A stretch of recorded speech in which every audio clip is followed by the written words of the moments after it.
একবার ভাবুন তো, সকালে ঘুম থেকে উঠে দরজা খুলতেই আপনি দেখতে পেলেন সামনে একটা অদৃশ্য দেওয়াল, না সরানো যায় না ভাঙা যায়। আপনি নিজের ঘরেই বন্দী।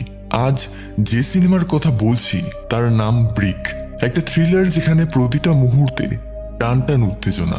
সিনেমার ভিতরের এই রহস্য ভেদ করতে চাইলে চলুন ঢুকে পড়ি গল্পের ভেতরে। আর এমন আরো সিনেমা পেতে চ্যানেলটা সাবস্ক্রাইব করতে ভুলবেন না। গল্পের শুরুতে আমরা দেখতে পাই টিম নামের এক যুবককে, যে নিজের কম্পিউটারে ব্যস্ত ছিল। তার বন্ধুরাও তার সঙ্গে অনলাইনে ছিল, কিন্তু হঠাৎ করেই তার কম্পিউটারের ইন্টারনেট কানেকশন বিচ্ছিন্ন হয়ে যায় এবং সে তার বন্ধুদের সঙ্গে আর যোগাযোগ করতে পারে না। এই ঘটনায় টিম ভীষণ বিরক্ত হয়ে পড়ে। এই অস্বস্তির মাঝে টিম তার প্রেমিকা অলিভিয়ার কথা ভাবতে থাকে। কিছু মাস আগেই অলিভিয়ার মিসক্যারেজ হয়েছিল। সেই ট্রমার কারণেও টিম মানসিকভাবে ভেঙে পড়েছে। ঠিক তখনই অলিভিয়া ঘরে আসে এবং টিমকে নিচে নিয়ে যায়। আমরা জানতে পারি যে তারা এমন এক বিল্ডিং এ থাকছে যেখানে রেনোভেশনের কাজ চলছে এবং এই বিল্ডিংটি একজন ফ্রিডম্যান নামের ব্যক্তির মালিকানাধীন। একই সঙ্গে জানা যায় এদের থেকে অনেক কিলোমিটার দূরে হারবার নামের একটি জায়গায় আগুন লেগেছে। অলিভিয়া টিমকে গাড়িতে বসিয়ে জানায়, আমরা প্যারিস যাচ্ছি, নতুন করে জীবন শুরু করব। কারণ তাদের সম্পর্ক একদমই ঠিকঠাক চলছে না। কিন্তু টিম তা মানতে চায় না।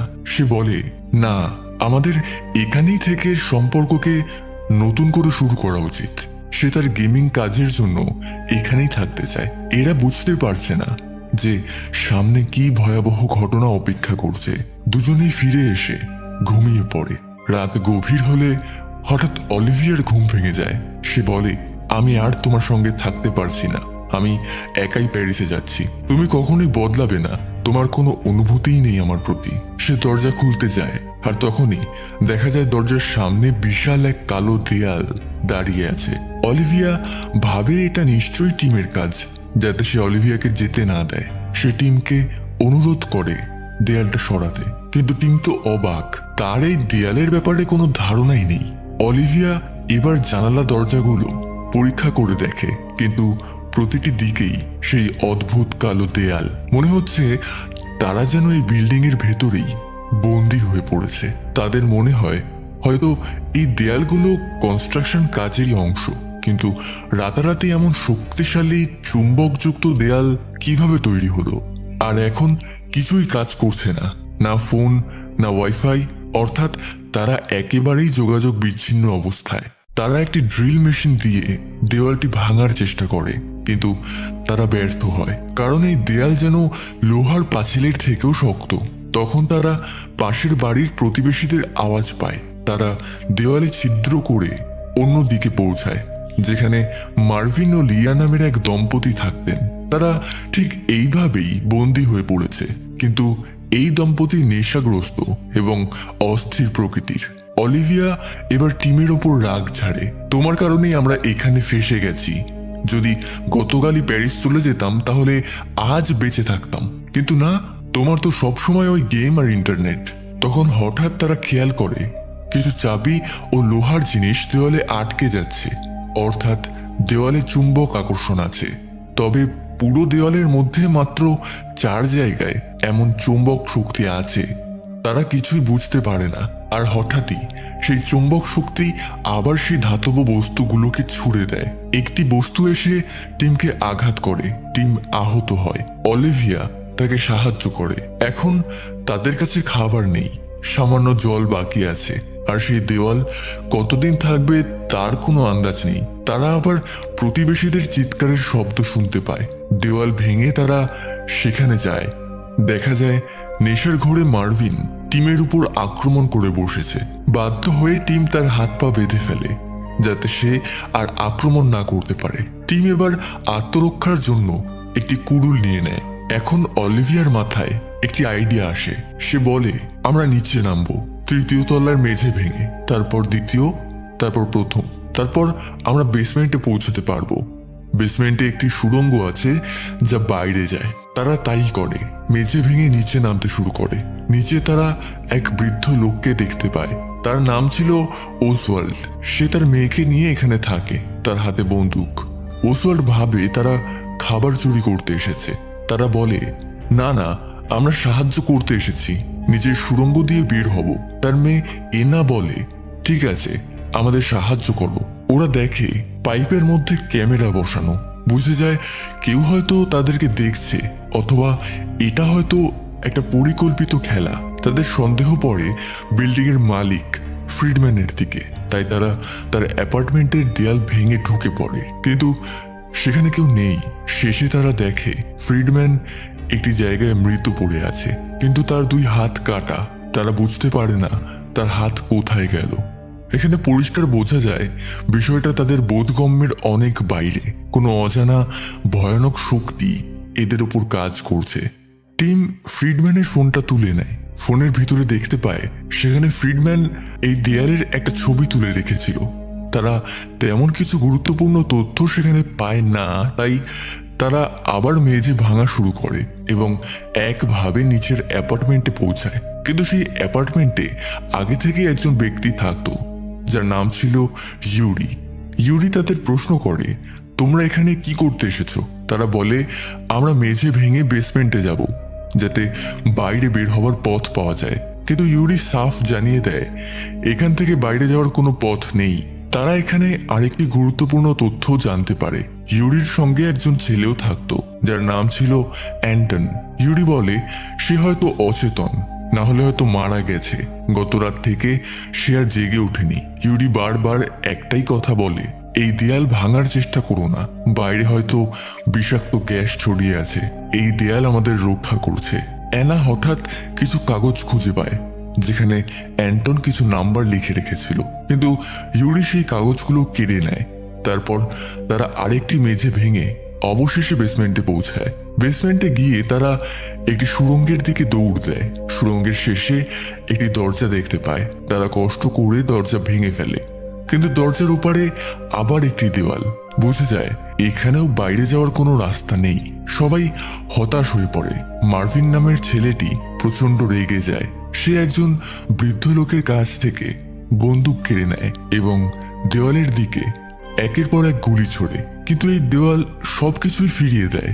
গুলি গেলাও একটি গুলি সেই বৃদ্ধর গায়ে গিয়ে লাগে এবং সে সেখানেই মারা যায়। অ্যানা মার্ভিনকে ধমক দিয়ে বলে, সব তোমার কারণে, আমি তোমাকে কখনো ক্ষমা করব না।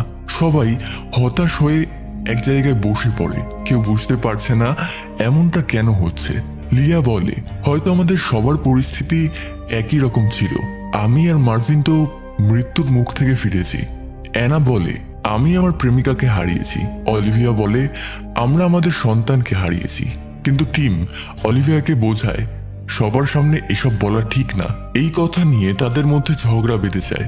জানা যায় অলিভিয়ার গর্ভপাতের সময় টিম একেবারে ভেঙে পড়েছিল, তাই সে নিজেকে গুটিয়ে নেয়, যার ফলে তাদের সম্পর্কে দূরত্ব তৈরি হয়।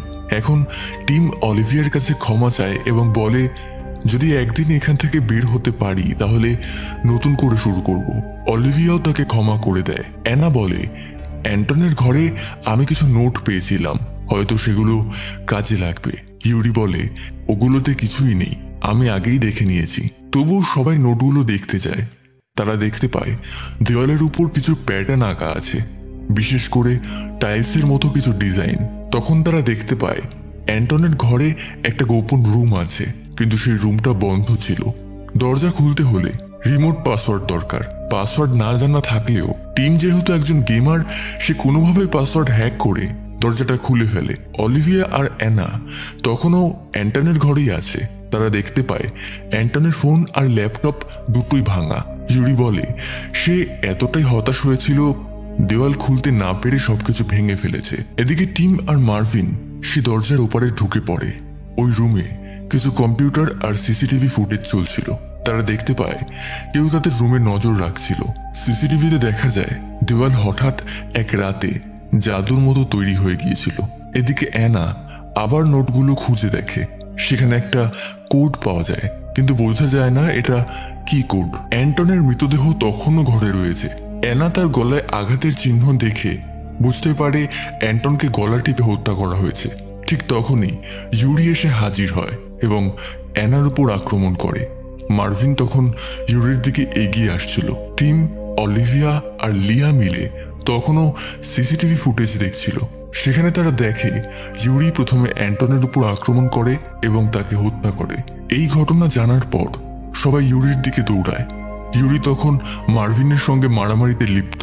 তারা মিলে ইউরিকে অজ্ঞান করে ফেলে এবং হাত পা বেঁধে ফেলে। তাদের বুঝতে বাকি থাকে না অ্যানা মৃত।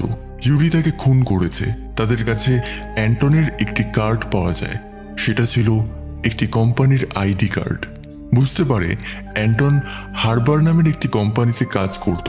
সেই জায়গাতেই মুভির শুরুতে আগুন লেগেছিল।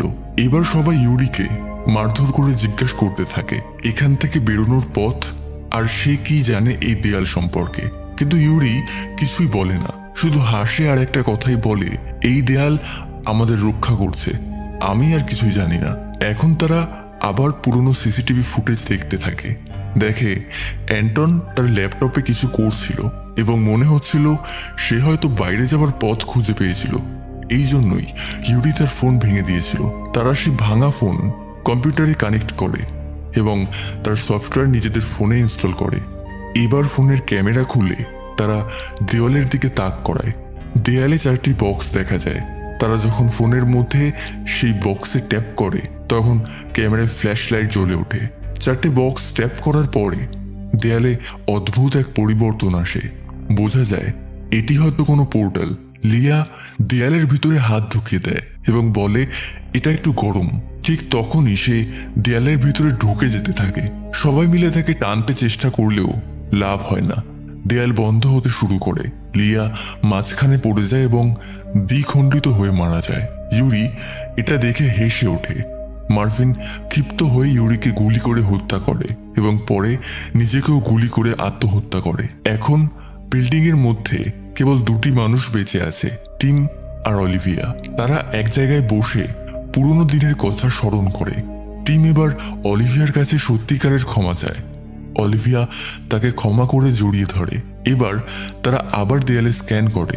4টি বাটন দেখা যায়। তারা বুঝে যায় প্রত্যেকটি বাটন চাপলে ফ্ল্যাশ লাইটের একটি নির্দিষ্ট সংখ্যা জ্বলে ওঠে, কখনো 4 বার, কখনো 6 বার। এর মানে কি? এই প্রশ্নের উত্তর পেতে তারা আবার সিসিটিভি ফুটেজ দেখে। অ্যান্টন যেভাবে বাটন টিপেছিল সেভাবে তারা ফ্ল্যাশের সংখ্যাও কনফার্ম করে এবং বুঝে যায় এই ফ্ল্যাশের অর্ডারেই বাটন চাপতে হবে। এইভাবে তারা বের হওয়ার পথ খুঁজে পায়। ঠিক তখনই ইউরি আবার ফিরে আসে এবং তাদের উপর হামলা করে, তাদের বেসমেন্টে ফেলে দেয়। সেখানে টিম আর ইউরির ভয়ানক মারামারি হয়। লড়াই চলাকালীন টিম তার ফোন অলিভিয়াকে দিয়ে বলে তুমি দ্রুত দেয়াল খুলে ফেলো। অলিভিয়া ঠিক অ্যান্টনের পদ্ধতিতে বাটন চাপতে থাকে। দেয়াল খুলে যায়, বাইরের রাস্তাও দেখা যায়। ইতিমধ্যে ইউরি টিমকে মেরে ফেলতে চাইছিল। ঠিক তখনই অলিভিয়া পিছন থেকে ইউরির উপর কুঠার দিয়ে আঘাত করে এবং তাকে অজ্ঞান করে দেয়। টিম বেঁচে যায় এবং তারা দুজনেই দৌড়ে বাইরে বেরিয়ে আসে। বাইরে সূর্যের তীব্র আলো। তারা বুঝতে পারে তারা এখন মুক্ত।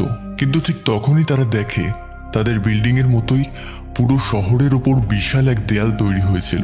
তারা দুজন ছাড়া আর কেউ এই জায়গা থেকে বের হতে পারেনি। সেখানে তারা অলিভিয়ার নতুন কেনা গাড়িটাও দেখতে পায়। তারা দুজনে সেই গাড়িতে চড়ে বেরিয়ে পড়ে, এই আশায় যে হয়তো অন্য কোথাও আরো কেউ বেঁচে আছে। দূরে হারবার এলাকায় আগুন জ্বলছে এবং বহু হেলিকপ্টার সেই আগুন নেভাতে চেষ্টা করছে। এর মানে মানবতা এখনো পুরোপুরি শেষ হয়নি। এবং এই সাসপেন্সের মধ্যে দিয়েই গল্পটি শেষ হয়ে যায় পরবর্তী পার্টের ইঙ্গিত দিয়ে। আজকের গল্প এখানেই শেষ হয়। আপনাদের মধ্যে যারা এখনো গল্প শুনছেন তারা অবশ্যই কমেন্টে কেমন লাগলো জানাতে ভুলবেন না এবং চ্যানেলে নতুন হলে অবশ্যই সাবস্ক্রাইব করে বেল আইকনটিকে অল করে রাখতে ভুলবেন।